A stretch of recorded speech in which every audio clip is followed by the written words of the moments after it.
This week is a feast day. That means I get to wear red. It's very exciting. And it is a feast that we don't celebrate as much. We don't have a big party like at Epiphany or a big party at Pentecost. We like to have big parties here.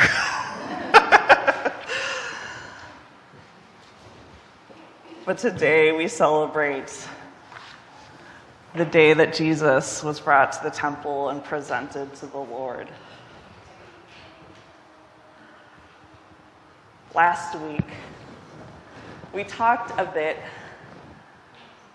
about Marion Buddy, the Bishop of Washington, D.C.'s sermon after church.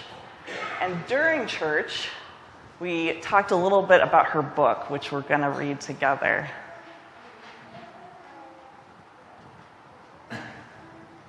And the premise of the book, which we talked about a little bit last week, was about the decisive moments in our life, the times we make decisions, have revelations, choose who we are going to be in the future, and how the big, impressive moments where we take action in Bishop Buddy's context speak kind and gentle truth to power, that those are the outpouring of the decisions we've made in the past. The decisions to stay and be faithful to where we are, the decisions to go and move to a new place and be open to what God has for us there. And this week I've continued to think about those decisions we make that land us here. I bet you all can think of decisions or moments in your life when you chose something. Interestingly enough, in her first chapter of her book, which is the choice to go, she talks about a story from her adolescence, from being a teenager. And I know some of our teenagers right now are discerning where they want to go to college, what they want for the next step in their life. And she reminds us that even when we are young, that those decisions we make ripple out into our lives and shape who we want to be.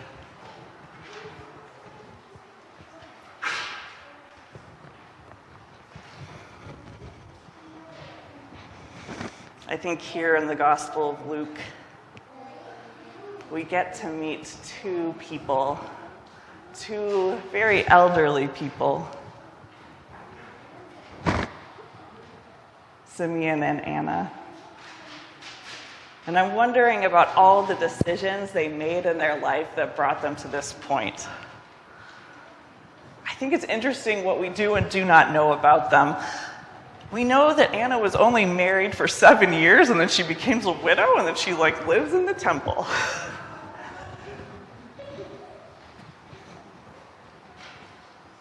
feel like someone should write a novel about her and about that, because I feel like there's lots of stories under there. I imagine what her family might have told her when she was gonna go to the temple now. I'm a widow. I get to do what I want.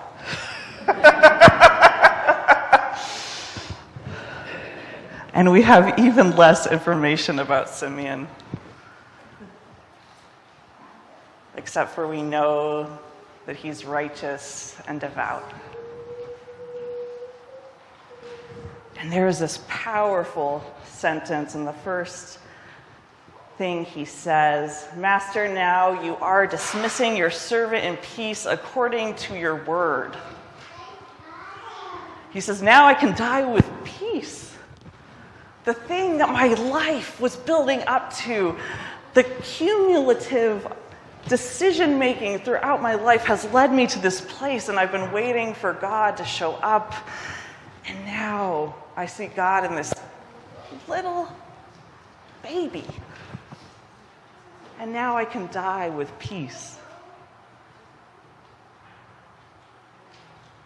And I'm wondering how we live our lives in such a manner that when we reach the end of our time here, that we can feel that way,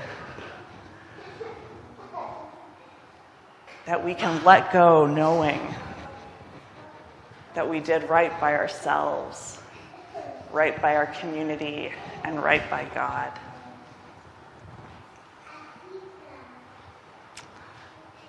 Thinking about these decisive moments, I started thinking about Wicked.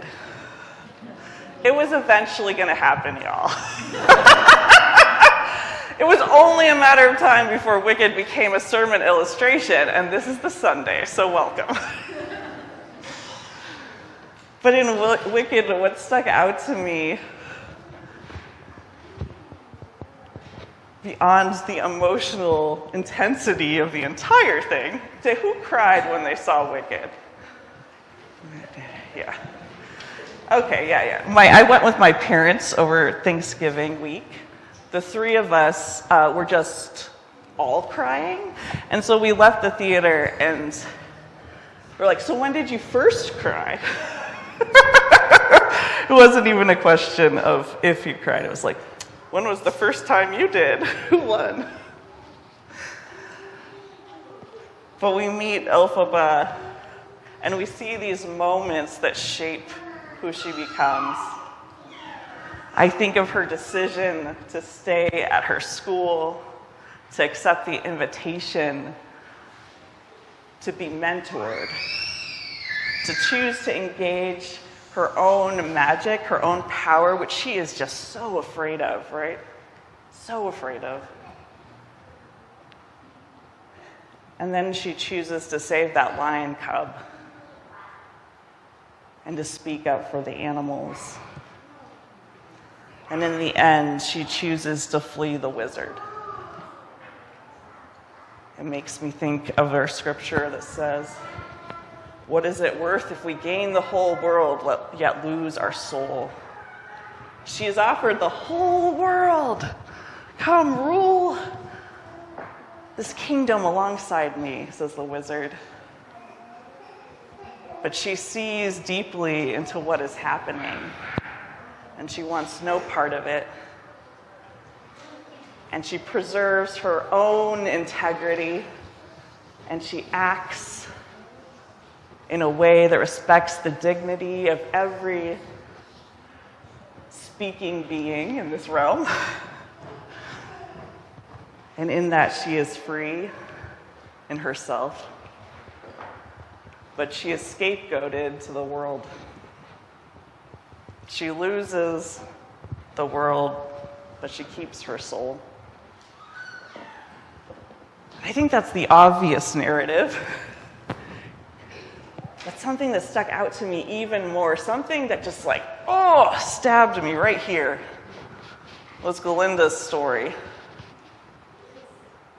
And all these opportunities she has to make decisions that will transform her for good. All these moments she can lean in and become a person of integrity, a true friend, a kind person. And she tries. She really tries. She does weird things, like changing her own name as an act of protest. Is a little weak. She succeeds at some points, like the point where she joins Elphaba in the dance, when she chooses to stand beside her and maybe be humiliated like her new friend. But then when it counts. Then at the end, she doesn't get on the broom. Oh, I want her to get on the broom. Did you want her to get on the broom? Yeah. I was like, get on the broom! And she tries to cover it up. She goes and she finds that cloak that she puts on her friend, her beloved friend. She does the actions of caring without the heart of caring. She cannot throw her lot. She does not choose to throw her lot in with Elphaba. But she throws her lot in with the folks who Elphaba is standing against.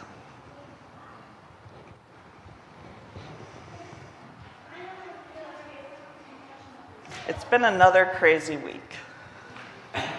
And I hope that each and every one of you is taking care of yourself, that you are getting rest, that you are resting your mind and your emotions, that you are seeking out joy while also paying attention to what's going on in the world.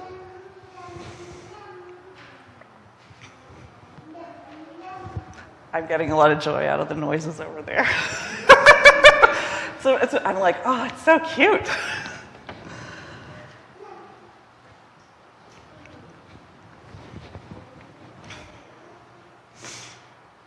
The good news is that while we're making these decisions, we don't ever make them alone.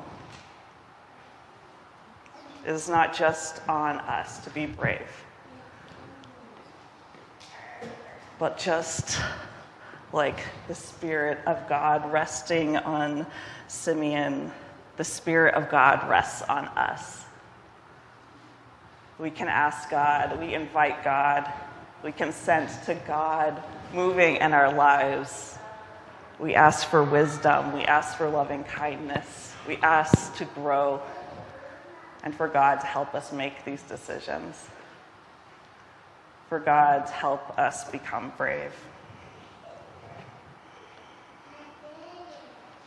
And that's the work we do here at church. We dispel lies. We hold up truth. And we make each other brave. We refuse to be scapegoated. But we stand in the fullness of our God-given beauty and humanity. And we remind each other of how much worth we have when the rest of society is telling us the lies, the opposite.